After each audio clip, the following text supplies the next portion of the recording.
একজন মানুষ জীবনে চায় বাকি একটা সুখী পরিবার, সুস্থ সবল শরীর আর টাকা পয়সা, তাই তো?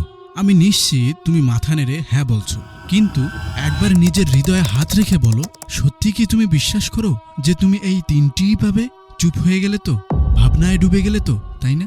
ঠিক এই কারণে আজকের গল্পটা খুবই গুরুত্বপূর্ণ, কারণ আজ আমরা এমন এক বিষয়ে কথা বলবো যা তোমার চিন্তা ভাবনার ধরনটাই বদলে দেবে। আর একবার সেটা বদলাতে পারলে জীবনের প্রতিটা ক্ষেত্রে, হোক সেটা টাকা পয়সা, বাড়ি গাড়ি, ব্যবসা বা চাকরি, তুমি পেতে শুরু করবে সেই সব কিছু যা আজ পর্যন্ত কেবল স্বপ্নে দেখেছো।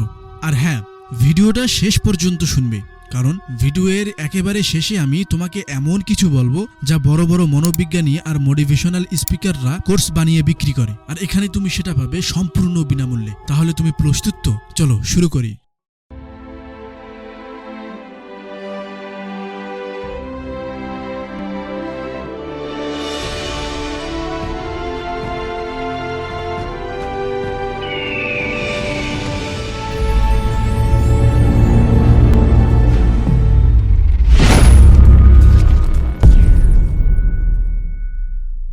অনেক দিন আগে দুই বন্ধু ছিল যাদের নাম ছিল অজয় আর রকি। তারা দুজনেই শৈশবের বন্ধু, পাশাপাশি বাড়ি, একই বয়স, পড়াশোনা, খেলাধুলা, স্বপ্ন সবই ছিল একসাথে। দুজনেই চাইতো জীবনে বড় কিছু করতে, কিন্তু রকির মনে হতো ছোট শহরে থেকে হয়তো তার স্বপ্ন পূরণ হবে না। তাই সে প্রাণপণ পড়াশোনা করে রাজ্যের সেরা MBA কলেজে ভর্তি হলো। অজয় আর্থিক সমস্যার কারণে নিজের শহরেই পোস্ট গ্রাজুয়েট করলো। 5 বছর পর MBA শেষ করে রকি একটা বড় কর্পোরেট কোম্পানিতে ভালো বেতনের চাকরি পেল।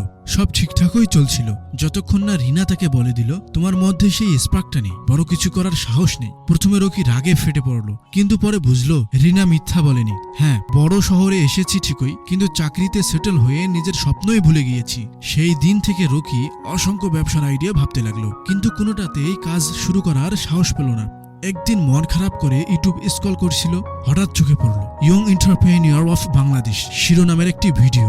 ওপেন করতেই দেখে এ তো অজয়। রকি হতবাক, অজয় আজ দেশের অন্যতম বড় স্টার্ট অ্যাপের CEO।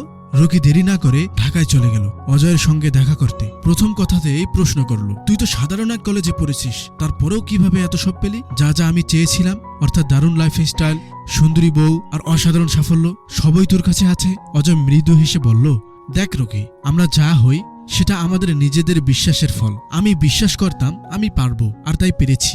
রকি বলল, কিছু বুঝতে পারলাম না। অজয় বলল, ঠিক আছে, তাহলে বলতো আজ পর্যন্ত তুই তোর স্বপ্ন পূরণে কি কি কাজ করেছিস? রকি বলল, প্রথমে তো পড়াশোনা শেষ করলাম, তারপর একটা ভালো জব হয়ে গেল।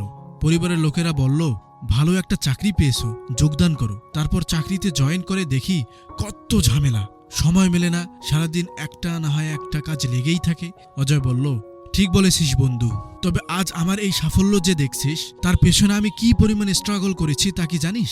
আমি দিনে 12 থেকে 14 ঘন্টা কাজ করেছি, বই পড়েছি, সবকিছু শিখেছি, তারপর আমি আজ এই স্তরে আসতে পেরেছি। আমি আমার স্বপ্ন পূরণের জন্য যে কষ্টটুকু করেছি তা বলার মতো না।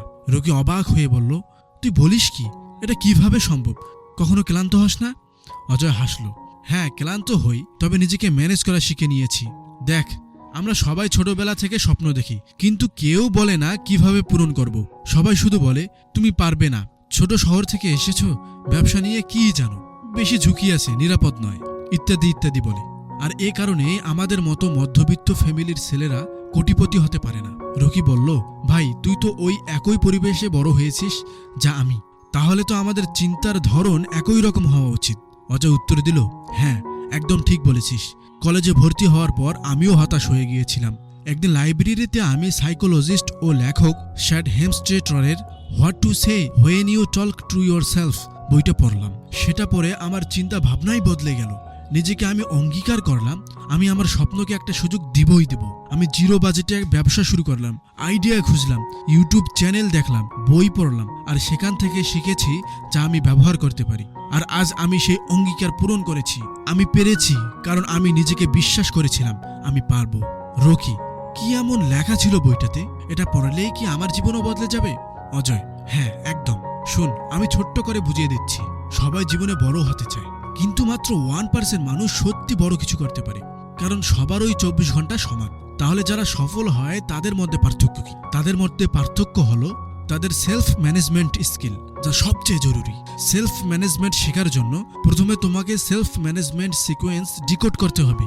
ধরো তুমি চাও পরীক্ষায় ভালো নম্বর পেতে, তখন তোমাকে কি করতে হবে? ভালোভাবে পড়াশোনা করতে হবে, ক্লাসে মনোযোগ দিতে হবে।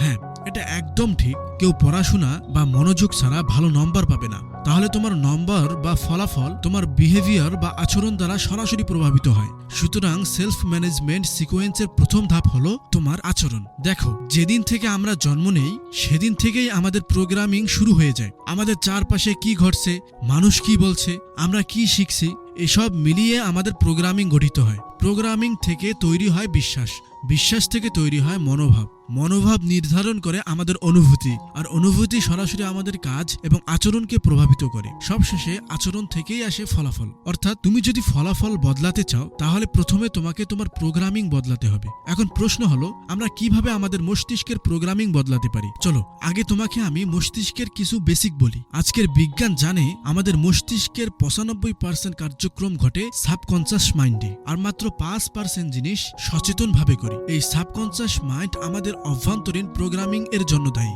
যা কিছু আমরা করি, শুনি বা দেখি, সেই সব তথ্য মস্তিষ্কে জমা হয়। কিন্তু যে জিনিসগুলো আমাদের সামনে বারবার ঘটে সেগুলো মস্তিষ্কের পার্মানেন্ট মেমোরি অর্থাৎ সাবকনশাস মাইন্ডে চলে যায়। যেমন ধরো, তুমি যখন ড্রাইভিং বা সাঁতার শেখা শুরু করো তখন সেটি তোমাকে সচেতন ভাবে করতে হয়, কিন্তু সময়ের সঙ্গে বারবার প্র্যাকটিস করার ফলে এটা তোমার রিফ্লেক্সের অংশ হয়ে যায়। রকি, আমি বুঝে গেছি, যে কাজ আমি বারবার করব আমার মস্তিষ্ক সেটাই বিশ্বাস করতে থাকবে। অজয়: হ্যাঁ, একদম ঠিক।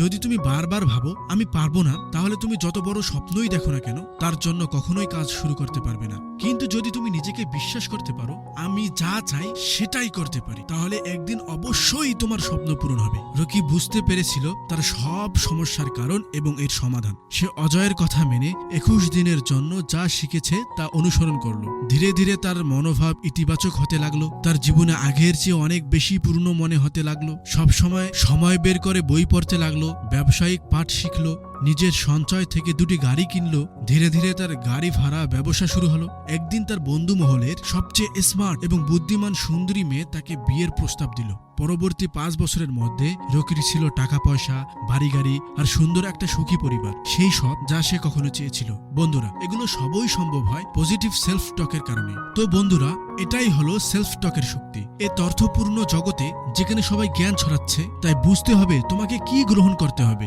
আর কি না। কারণ পৃথিবী থাকবে, মানুষ থাকবে, কেউ কিছু ভালো বলবে, কেউ কিছু খারাপ বলবে। তুমি সব সময় সবাইকে এড়িয়ে চলতে পারবে না, কিন্তু তুমি নিজেকে এভাবে গড়ে তুলতে পারো যে তোমার অনুমতি ছাড়া কোনো চিন্তাই তোমার বিশ্বাসে পরিণত হতে পারে না। শর্টে বললে, একটি জাহাজকে ডুবতে না দিতে 2টি উপায় আছে। হয় জাহাজে পানি ঢুকতে দাও না, অথবা যত পানি ডুবে গিয়েছে সেটা বের করে ফেলো। আপনি সবকিছু করতে পারেন, আপনি সবকিছু অর্জনের যোগ্য। তবে শর্ত হলো, যখন আপনি প্রথমে বিষয়গুলো শিখবেন, পরিশ্রম করবেন, তারপর সব শেষে শক্তিশালী একটি অ্যাফার্মেশনের মাধ্যমে নিজেকে এগিয়ে নিয়ে যাবেন। আমি এই ভিডিও এখানেই শেষ করছি, একটি শক্তিশালী অ্যাফার্মেশনের মাধ্যমে, যা আপনি লিখে বা রেকর্ড করে নিন, কণ্ঠস্থ, ঠোঁটস্থ, মুখস্থ করে ফেলুন। প্রতিদিন নিজেকে নিজে তা শুনান, যাতে বাইরের নেতিবাচকতায় আপনার মন প্রভাবিত না হয়। অ্যাফার্মেশনটি হলো, আপনি নিজেকে সবসময় বলবেন, আমি আমার চিন্তা ভাবনার মালিক। আমার অনুমতি ছাড়া কোনো চিন্তা আমার বিশ্বাসের অংশ হতে পারে না। আমি বুদ্ধিমানের মতো সিদ্ধান্ত নেই। আমি এই পৃথিবীতে আমার জীবন 1 সেকেন্ডও অপচয় করতে পারি না। আমি প্রতিটি জিনিসের যোগ্য যা আমি চাই।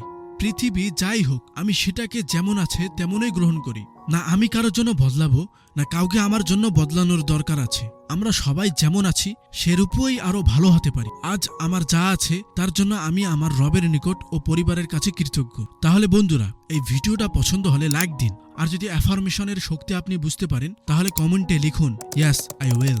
শেষ করছি, stay healthy, stay well. Thank you all for watching the video.